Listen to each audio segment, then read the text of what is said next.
हरे कृष्णा, नमस्कार, जोहार दोस्तों। मैं आपका मित्र कुमुद रंजन सिंह स्वागत करता हूं आपका अपने इस चैनल में जिसका नाम है लर्न एस्ट्रोलॉजी विद कुमुद रंजन सिंह। दोस्तों, मैं अपने निवास स्थान जमशेदपुर झारखंड से आप लोगों के समक्ष उपस्थित हूं। आज जिस टॉपिक की चर्चा मैं आप लोगों के साथ करने जा रहा हूं दोस्तों, वो है चंद्रमास। आई मीन चंद्रमा के जो दो पक्ष होते हैं, कृष्ण पक्ष, शुक्ल पक्ष, उन दोनों के बारे में चर्चा करूँगा।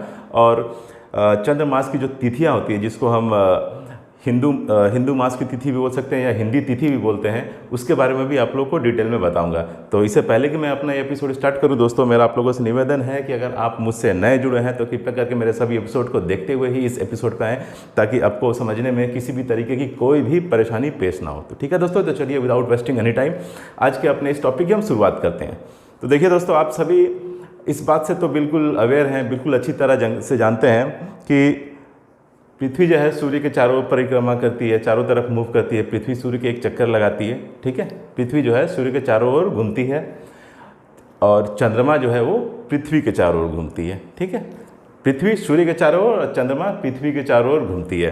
तो चंद्रमास जो होता है दोस्तों, एक्चुअली ये इसका जो कैलकुलेशन का आधार है, चंद्रमास जिसको हम हिंदू मास भी बोल रहे हैं या हिंदी तिथि भी बोल रहे हैं, ये कैसे कैलकुलेट किया जाता है। तो देखिए दोस्तों, इसके जो कैलकुलेशन का जो बेस है ना, वो सूर्य और चंद्रमा के बीच की दूरी से संबंधित है, ठीक है। चंद्रमास जो होता है उसमें जो तिथियां आती है, वो कैसे मालूम किया जाता है कि कौन सी तिथि है और कौन सा नाम उसको दिया जाता है। ये जो बेस है ये आपके है चंद्रमा की जो सूर्य से दूरी होती है, उस कॉन्सेप्ट पे ही बेस है, ठीक है। तो चंद्रमा और सूर्य के बीच की दूरी दोस्तों यहाँ पे किलोमीटर में, माइल्स में, मीटर में नहीं निकाली जाती है, ठीक है। चंद्रमा और सूर्य के बीच में जो दूरी होती है, इसको हम किलोमीटर, मीटर या माइल्स में नहीं निकालते हैं। ये जो दूरी मापी जाती है दोस्तों, वो मापी जाती है डिग्री में, जिसको हम अंश भी बोलते हैं हिंदी में, ठीक है। कॉमनली तो हम लोग डिग्री ही बोलते हैं, क्योंकि एजुकेशन में हम लोग अपने स्टूडेंट लाइफ में इसको डिग्री से ही बोल के संबोधित करते हैं, लेकिन प्योर जो इसके लिए वर्ड यूज़ होता है दोस्तों हिंदी में, वो अंश होता है, ठीक है। तो चंद्रमा और सूर्य के बीच का जो डिफरेंस होता है एंगल का, उसके बेस पे ही तिथियों का निर्धारण होता है, ठीक है।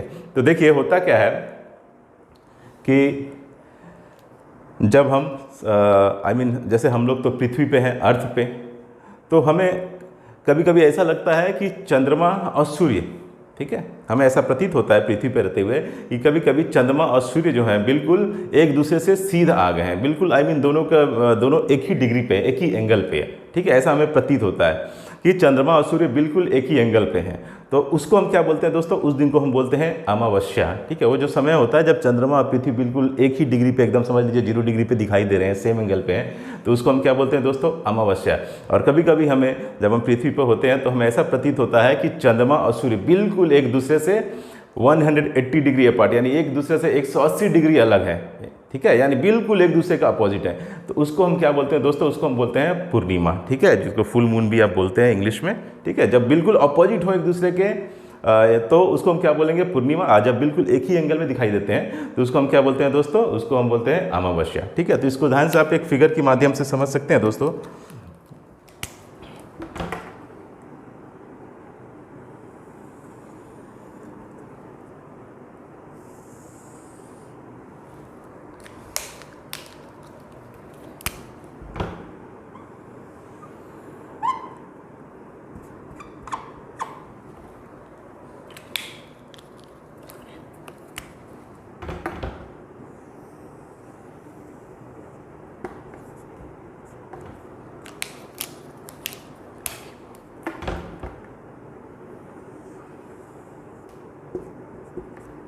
ठीक है, तो देखिए दोस्तों, ये इस फिगर को ध्यान से देखिए।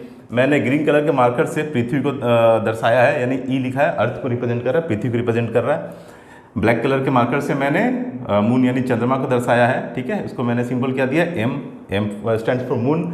और रेड कलर के मार्कर से मैंने यहाँ पे सूर्य को दर्शाया है, ठीक है, सूर्य को शो किया, और इसको सिंबल दिया है एस, यानी एस स्टैंड्स फॉर सन, ठीक है।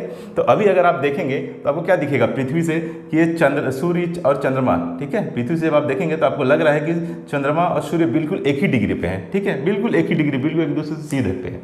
तो उस समय को क्या कहेंगे दोस्तों, तो वो जो समय होगा दोस्तों, ये कहलाएगा अमावस्या। जब पृथ्वी से देखने पर चंद्रमा और सूर्य बिल्कुल एक ही डिग्री पे दिखाई दे, बिल्कुल सीधी दिखाई दे, तो वो समय होता है दोस्तों अमावस्या। उसको अमावस्या बोलते हैं इस कंडीशन को। और ठीक कभी आपको ऐसा भी प्रतीत होगा कि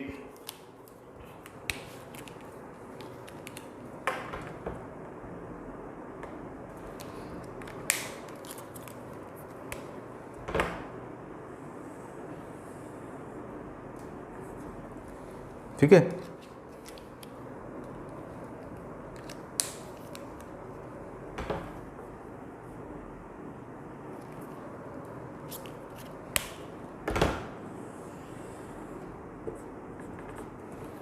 आप सभी जानते हैं दोस्तों कि चंद्रमा की जो गति होती है वो पृथ्वी से बहुत तेज होती है, ठीक है। हर 2.25 दिन में चंद्रमा क्या होती है, एक राशि को पार कर लेती है, एक राशि को भ्रमण कर लेती है, ठीक है। तो सूर्य और चंद्रमा बिल्कुल एक ही साथ एक ही जगह पे हमेशा 0 डिग्री पे दिखाई नहीं देंगे। बहुत जल्दी चंद्रमा उसको क्या करेगी दोस्तों, क्रॉस कर जाएगी, आगे बढ़ जाएगी चंद्रमा, ठीक है। तो ये जो चंद्रमा है दोस्तों, एक समय के बाद क्या होगा, ये सूर्य से आगे निकल जाएगी और यहाँ पे आपको दिखेगी, ठीक है, यहाँ पे। तो अब अगर आप देखेंगे पृथ्वी लोक पे होंगे, अगर आप अब देखिएगा पृथ्वी से, अर्थ से, तो आपको लगेगा कि ये सूर्य और ये चंद्रमा, ठीक है, ये अब नहीं, ये प्रीवियस केस हो गया, ठीक है दोस्तों। आप इसको हटा दीजिए, अब इसको देखिए, इस चंद्रमा को देखिए, ये जो चंद्रमा है मूव करके यहाँ पर आ गया है। सूर्य चूंकि बहुत धीमी रफ्तार से मूव करता है एज कम्पेयर टू चंद्रमा, ठीक है। चंद्रमा की तुलना में सूर्य की रफ्तार बहुत कम होती है, तो इसलिए बहुत जल्दी क्या होगा, चंद्रमा आपको सूर्य को ओवरटेक कर लेगा और इस पोजीशन पे पहुंच जाएगा और आपको सूर्य वहीं पे दिखेगा। तो इस कंडीशन में क्या होगा दोस्तों कि जो पृथ्वी पे हैं, जैसे हम और आप, उनको लगेगा कि सूर्य और चंद्रमा बिल्कुल एक दूसरे से बिल्कुल अपोजिट है, ठीक है। ये देख रहे हैं, बिल्कुल क्या एक दूसरे से अपोजिट है, ये चंद्रमा, ये सूर्य, ठीक है, एक दूसरे से बिल्कुल अपोजिट है, करीबन 180 डिग्री, है ना। बिल्कुल एक दूसरे से अपोजिट का मतलब क्या होता है दोस्तों, 180 डिग्री, ठीक है। तो उस कंडीशन को हम क्या बोलेंगे दोस्तों, उस कंडीशन को हम बोलेंगे पूर्णिमा, ठीक है। जब चंद्रमा और सूर्य पृथ्वी लोक से देखने पे, पृथ्वी से देखने पर बिल्कुल एक दूसरे के अपोजिट दिख रहे हो, ठीक है, बिल्कुल एक दूसरे से 180 डिग्री पर हो, तो उसको हम बोलते हैं दोस्तों पूर्णिमा, ठीक है। फुल मून इसको इंग्लिश में बोलते हैं, ठीक है दोस्तों। तो देखिए, एक चंद्रमास में, जिसको चंद्रमास क्या है दोस्तों, जनरली मतलब चंद्रमास में 30 तिथियां मानी गई है, ठीक है। एक चंद्रमास में 30 तिथियां मानी गई है और इन 30 तिथियों को 2 पक्षों में डिवाइड किया गया है, ठीक है। एक चंद्रमास में 30 तिथियां मानी गई है और इन 30 तिथियों को 2 पक्षों में डिवाइड किया गया है। एक पक्ष को बोलते हैं शुक्ल पक्ष और दूसरे को क्या बोलते हैं दोस्तों, कृष्ण पक्ष। क्लियर है? पहला पक्ष होता है शुक्ल पक्ष और दूसरा पक्ष होता है कृष्ण पक्ष। तो देखिए, शुक्ल पक्ष का मतलब होता है दोस्तों कि जब चंद्रमा अपने साइज में बढ़ रहा हो, ठीक है, जब चंद्रमा की कलाएं बढ़ रही हो, ठीक है, धीरे धीरे उसमें शाइनिंग बढ़ रहा हो, उसका आकार बढ़ रहा हो, उसको हम क्या बोलते हैं दोस्तों, यानी आप एक तरीके से समझ जाते हैं कि शुक्ल पक्ष का मतलब होता है कि चंद्रमा को अपनी पूर्णता को प्राप्त करना, अपना पूरा ओरिजिनल साइज जो है उसको प्राप्त करना, उसको हम क्या बोलते हैं, शुक्ल पक्ष। और कृष्ण पक्ष का मतलब क्या होता है, धीरे धीरे अंधकार की हो जाना, उसका प्रकाश कम होना, उसका साइज जो होता है, आकार जो होता है, उसमें क्षय होना, उसको हम क्या बोलते हैं दोस्तों, कृष्ण पक्ष बोलते हैं। तो एक अमावस्या से पूर्णिमा तक और फिर पूर्णिमा, इसको आप ऐसे बोल सकते हैं कि ये जो 2 पक्ष हो गए ना, शुक्ल पक्ष और कृष्ण पक्ष, इनको 15-15 तिथियों का माना गया है। लेकिन कभी कभी होता क्या है दोस्तों कि ये 14 तिथियों का भी हो सकता है। जो चंद्रमास है वो क्या हो सकता है दोस्तों, कभी कभी 14 तिथियों का भी हो सकता है, क्योंकि तिथियां भी जो है वो घटती और बढ़ती है, ठीक है। तिथियां जो होती हैं वो घटती और बढ़ती है, ठीक है। तो मैं बता रहा था दोस्तों कि ये जो शुक्ल पक्ष और कृष्ण पक्ष है, ये इसमें क्या होता है, एक क्रमिक समय लगता है, ठीक है। अमावस्या से पूर्णिमा, फिर पूर्णिमा से अमावस्या तक जो होता है उसमें एक क्रमिक समय लगता है। तो उस समय को ही हम क्या बोलते हैं दोस्तों, उसको हम बोलते हैं चंद्रमास। यानी 2 पक्ष जो हो गए, उनके जो तिथियों का योग होता है, ठीक है, जो 30 तिथियां होती हैं, शुक्ल पक्ष के 15 तिथियां, कृष्ण पक्ष की 15 तिथियां, उनकी तिथियों का योग कितना हो गया, 30। तो इसको ही हम क्या बोलते हैं दोस्तों, एक चंद्रमास बोलते हैं, ठीक है, एक चंद्रमास बोलते हैं। अब हमें ये जानना है दोस्तों कि अब तिथियां होती क्या है। मैंने आपको बताया कि हिंदू मास में, हिंदी मंथ भी जिसको हम बोलते हैं या चंद्रमास, उसमें जो तिथियां होती है दोस्तों, उसका जो निर्धारण होता है वो सूर्य और चंद्रमा के बीच कितने एंगल का डिफरेंस है, कितने डिग्री का फासला है, उसके बेस पे ही होता है, ठीक है। तो ये कोई किलोमीटर और मीटर वाला फासला नहीं है, ये डिग्री वाला फासला है, ठीक है, जिसको आप अपने स्टूडेंट लाइफ में चांद से जो नापते हैं ना, कितने डिग्री का एंगल है, तो बस समझ लीजिए वही डिग्री का फर्क है, ठीक है। तो उस डिग्री के बेस पे ही आपका क्या होता है, कृष्ण पक्ष की तिथियां और शुक्ल पक्ष की तिथियों का निर्धारण होता है। तो देखिए दोस्तों, ये जो कंडीशन है, ठीक है, यहाँ आप देख रहे हैं, ये अर्थ है, यहाँ पे मून है, यहाँ पे आपका क्या है, सन है, ठीक है। यहाँ से पृथ्वी से देखने पे तीनों सूर्य और चंद्रमा बिल्कुल एक सीधी रेखा में दिख रहे हैं, एक ही एंगल में दिख रहे हैं। तो ये क्या हो गया दोस्तों, ये हो गया अमावस्या का कंडीशन, ठीक है। ये जैसे ही, और ये क्या अमावस्या कंडीशन, और यहाँ पे एंगल क्या है, 0 डिग्री। ये जो एंगल है सूर्य और चंद्रमा के बीच में वो क्या है 0 डिग्री का है, ठीक है। तो जैसे ही 0 डिग्री खत्म करके यहाँ से चंद्रमा आगे बढ़ता है, ठीक है, जैसे ही 0 डिग्री से आगे यहाँ, क्योंकि चंद्रमा की स्पीड सूर्य से बहुत ज़्यादा है, तो थोड़ी देर में क्या होगा दोस्तों कि चंद्रमा सूर्य से आगे निकल जाएगा, ठीक है, थोड़ी देर में चंद्रमा सूर्य से आगे निकल जाएगा। तो 0 डिग्री से यहाँ जो एंगल है चंद्रमा का सूर्य से वो क्या हो जाएगा दोस्तों, चेंज हो जाएगा, क्योंकि स्पीड ज़्यादा है। तो जब वो एंगल, जब सूर्य और चंद्रमा के बीच का एंगल 12 डिग्री हो जाए, 0 डिग्री से 12 डिग्री तक हो जाए, तो उसको बोला जाएगा कि एक तिथि हो गई, ठीक है, चंद्रमास की एक तिथि कंप्लीट हो गई। जब सूर्य और चंद्रमा के बीच का एंगल जो हो गया, उसका डिफरेंस जब 12 डिग्री हो जाएगा, तो बोला जाएगा कि चंद्रमास की एक तिथि कंप्लीट हो गई, ठीक है। तो वैसे ही तिथियों का क्या किया जाएगा दोस्तों, नाम आगे देता हम लोग देते जाएंगे, ठीक है। जैसे जैसे डिग्री वाइज आगे बढ़ता जाएगा चंद्रमा, वैसे उस तिथियों का नाम क्या करेंगे, हम चेंज करते जाएंगे, ठीक है। तो देखिए, अब चूंकि पहले ये अमावस्या से ये कंडीशन जो थी, जब एक ही सीधी रेखा में दिखाई दे रही थी चंद्रमा सूर्य, तो वो कंडीशन था अमावस्या का। अब क्या हो रहा है दोस्तों कि चंद्रमा सूर्य से आगे बढ़ रहा है, ठीक है। तो अब अमावस्या से कहाँ जा रहा है दोस्तों, चंद्रमा जो है अमावस्या की कंडीशन को छोड़ के अब धीरे धीरे अपनी पूर्णता की ओर जा रही है। यानी यहाँ जो था बिल्कुल अंधेरा दिख रहा था चंद्रमा, यहाँ के बाद अब जब तक यहाँ तक जो जाएगा चंद्रमा, यानी जब फुल मून को प्राप्त करेगा, पूर्णिमा को प्राप्त करेगा, तो इसका मतलब क्या है, पूर्णिमा को प्राप्त करने का मतलब है कि चंद्रमा का साइज बढ़ता जाएगा, उसकी ग्लो, उसकी चमक बढ़ती जाएगी, वो अपनी पूर्णता को प्राप्त करेगा। तो ये जो पोर्शन है दोस्तों, ये किसको बता रहा है, ये बताएगा शुक्ल पक्ष को, ठीक है। अमावस्या से पूर्णिमा की ओर जा रहा है, यानी साइज बढ़ रहा है चंद्रमा का, उसकी चमक बढ़ रही है, तो उसको हम बोलेंगे शुक्ल पक्ष। और यहाँ पे क्या हो रहा है दोस्तों, यहाँ पे पूर्णिमा एक बार जब आ जा रही है, तो पूर्णिमा के बाद फिर क्या होगा दोस्तों, यहाँ से सूर्य और चंद्रमा के बीच का जो एंगल का जो डिफरेंस है वो क्या हो जाएगा दोस्तों, कम होना चालू हो जाएगा। कम होना चालू हो जाने का मतलब है कि चंद्रमा का साइज घटना चालू हो जाएगा, उसकी चमक घटनी चालू हो जाएगी, उसको हम क्या बोलेंगे दोस्तों, कृष्ण पक्ष बोलेंगे, ठीक है। तो ये पोर्शन हो गया आपका शुक्ल पक्ष और ये पोर्शन हो गया आपका कृष्ण पक्ष, ठीक है। यहाँ देखिए, यहाँ जब फुल मून को जब प्राप्त करेगा चंद्रमा, यहाँ जब पूर्णिमा हो जाएगी, तो फासला क्या रहेगा 180 डिग्री का। लेकिन उसके बाद क्या हो गया, धीरे धीरे चंद्रमा जो है यहाँ आगे बढ़ के सूर्य के नज़दीक आता जाएगा, यानी 180 डिग्री से मान क्या होगा दोस्तों, कम होता जाएगा, 180 से 168, 168 से 156, यानी डिग्री जब कम होते जाएगी सूर्य और चंद्रमा के बीच की, तो कृष्ण पक्ष की ओर चंद्रमा जाएगा, ऐसा हम बोलते हैं, ठीक है।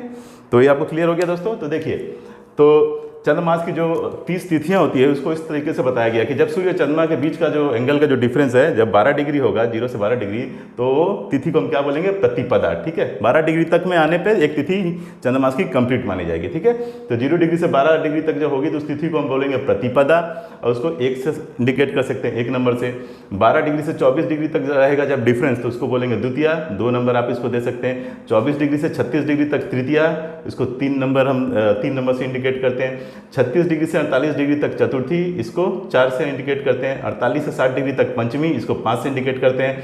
60 से 72 डिग्री तक षष्ठी, इसको 6 से इंडिकेट करते हैं। 72 से 84 डिग्री तक सप्तमी, इसको 7 से इंडिकेट करते हैं। 84 से 96 डिग्री तक अष्टमी, इसको 8 से इंडिकेट करते हैं। 96 डिग्री से 108 डिग्री तक नवमी, इसको 9 से इंडिकेट करते हैं। 108 डिग्री से 120 डिग्री तक दसवीं, इसको 10 से इंडिकेट करते हैं। 120 डिग्री से 132 डिग्री तक एकादशी, इसको 11 से रिप्रेजेंट करते हैं। 132 से 144 डिग्री तक द्वादशी, इसको 12 से रिप्रेजेंट करते हैं। 144 से 156 डिग्री तक को त्रयोदशी, यानी त्रयोदशी बोलते हैं इस तिथि को, और इसको 13 से रिप्रेजेंट करते हैं। 156 से 180 डिग्री तक चतुर्दशी, इसको हम लोग 14 से रिप्रेजेंट करते हैं, 14 से। और 168 से 180 डिग्री तक इसको क्या बोलते हैं दोस्तों, पूर्णिमा, यानी ये वाला पोर्शन, ये वाला साइड, ठीक है। यहाँ पे क्या हो गया, चंद्रमा पूर्णिमा को प्राप्त हो गई, फुल मून बन गया, ठीक है। तो शुक्ल पक्ष की जो अंतिम तिथि होगी दोस्तों, वो क्या हो गया, पूर्णिमा की। क्लियर है, यानी यहाँ देखिएगा तो अमावस्या से धीरे धीरे कहाँ जा रहा है चंद्रमा, पूर्णिमा की तरफ जा रहा है, ठीक है। तो 15 हो गया, पूर्णिमा को 15 से रिप्रेजेंट करते हैं। देखिए चंद्रमास में जो तिथियां होती है ना, उसको ऐसे ही लिखा जाता है, 1 2 3 4 5 6 7 8 9 10 11 12 13 14 15, ठीक है। तो ये होगी शुक्ल पक्ष की तिथियां। नेक्स्ट आते हैं दोस्तों कृष्ण पक्ष की तिथियां। कृष्ण पक्ष की तिथियों में क्या हो रहा है कि सूर्य और चंद्रमा के बीच का जो एंगल है वो कम होता जा रहा है, चंद्रमा का साइज कम हो रहा है, चंद्रमा की चमक कम हो रही है, और वो धीरे धीरे अमावस्या की तरफ जा रहा है, ठीक है। तो जब आपका 180 डिग्री से 168 डिग्री तक होता है, तो उसको हम क्या बोलते हैं, कृष्ण पक्ष की प्रतिपदा बोलते हैं, ठीक है। यानी पहली तिथि कृष्ण पक्ष की, उसको 1 से रिप्रेजेंट करते हैं। 168 से 156 डिग्री तक को द्वितीया से रिप्रेजेंट करते हैं, उसको 2 नंबर से रिप्रेजेंट करते हैं। जब सूर्य चंद्रमा के बीच का एंगल 156 डिग्री से 144 डिग्री तक हो जाएगा, तो उस तिथि को तृतीया बोलेंगे, उसको 3 से रिप्रेजेंट करेंगे। 144 से 132 डिग्री तक को चतुर्थी बोलेंगे, और उसको 4 से रिप्रेजेंट करेंगे, 132 से 120 डिग्री तक को पंचमी 5 से रिप्रेजेंट करेंगे, 120 से 108 को षष्ठी यानी 6 से रिप्रेजेंट करेंगे, 108 से 96 डिग्री तक को हम सप्तमी यानी सप्तमी तिथि बोलेंगे, 7 से रिप्रेजेंट करेंगे, 96 डिग्री से 84 डिग्री तक को हम अष्टमी बोलेंगे, उसको 8 से रिप्रेजेंट करेंगे, 84 से 72 डिग्री तक को नौवीं बोलेंगे, 9 से रिप्रेजेंट करेंगे, 72 से 60 डिग्री तक को दसवीं बोलेंगे, 10 से रिप्रेजेंट करेंगे, 60 से 48 डिग्री तक को एकादशी बोलेंगे, 11 से रिप्रेजेंट करेंगे, 48 से 36 डिग्री को हम द्वादशी बोलेंगे, 12 से रिप्रेजेंट करेंगे, 36 से 24 डिग्री को हम त्रयोदशी बोलेंगे, 13 से रिप्रेजेंट करेंगे, और 24 डिग्री से 12 डिग्री तक को हम चतुर्दशी बोलेंगे, 14 से रिप्रेजेंट करेंगे, और 12 डिग्री से जो 0 डिग्री तक होगी दोस्तों जब सूर्य और चंद्रमा के बीच का एंगल का डिफरेंस, तो उसको हम क्या बोलेंगे, अमावस्या बोलेंगे, और इसको हम हमेशा 30 से रिप्रेजेंट करेंगे। ठीक है, यहाँ पे आप 15 मत लिख दीजिएगा दोस्तों, ठीक है, यहाँ पे आप 30 लिखिएगा। ठीक है, तो हिंदू कैलेंडर जो होता है, जो चंद्र मास की जो तिथि होती है, उसमें जो चंद्र मास का जो लास्ट डेट होता है उसको 30 नंबर से ही रिप्रेजेंट किया जाता है। ठीक है, वो जो बताता है 30 लिखा हुआ है चंद्र मास में यानी हिंदू कैलेंडर में, तो उसका मतलब है कि उस दिन अमावस्या है। ठीक है, और 15 लिखा हुआ है तो उसका मतलब हो गया कि उस दिन पूर्णिमा है। ठीक है, तो 1 से लेकर 15 तक तो शुक्ल पक्ष की तिथियों को आप आराम से ऐसे लिख दीजिए, और कृष्ण पक्ष की भी जो तिथियां हैं उसको भी आप 1 से लेकर के 14 तक वैसे ही लिख दीजिए। ठीक है, देखिए तिथियों का नाम सेम है। ठीक है, आपको सेम करना है, सिर्फ फर्क कहाँ है, तो फर्क है आपका एक पूर्णिमा में और दूसरा अमावस्या में। पूर्णिमा को 15 से रिप्रेजेंट करते हैं और अमावस्या को हम 30 से रिप्रेजेंट करते हैं। बाकी जो सभी तिथियां हैं उसको आप सेम नंबर से रिप्रेजेंट करते हैं। ठीक है दोस्तों, तो ये था दोस्तों तिथियों के बारे में। अब आप समझ गए कि तिथि क्या है। सूर्य और चंद्रमा के बीच जो एंगल का जो डिफरेंस है, जो 12 डिग्री का जो एक डिफरेंस है, उसको हम क्या बोलते हैं, एक तिथि बोलते हैं। ठीक है, उसके बाद क्या होता है, तिथियां बढ़ती जाती है 0 से 12, 12 से फिर 24, फिर 24 से 36, उसके बाद उसको क्या होता है, कंसेक्यूटिव तिथियां आगे की तिथियां बोलते जाते हैं। ठीक है, प्रतिपदा, उसके बाद द्वितीया, तृतीया, चतुर्थी, पंचमी, एक एक नाम, एक एक नंबर आप आगे बढ़ाते जाइए। ठीक है, अब इसके नाम से तो आप सभी अवगत हो गए दोस्तों, और इसकी तिथियों के बारे में भी जान गए आप, और कृष्ण पक्ष और शुक्ल पक्ष क्या होता है इसके बारे में भी आप जान गए। तो इसके एक्चुअली क्या है दोस्तों कि कृष्ण पक्ष और शुक्ल पक्ष से रिलेटेड एक बहुत एक ये है दोस्तों, हमारे ग्रंथों में, पौराणिक ग्रंथों में इसका विवरण है।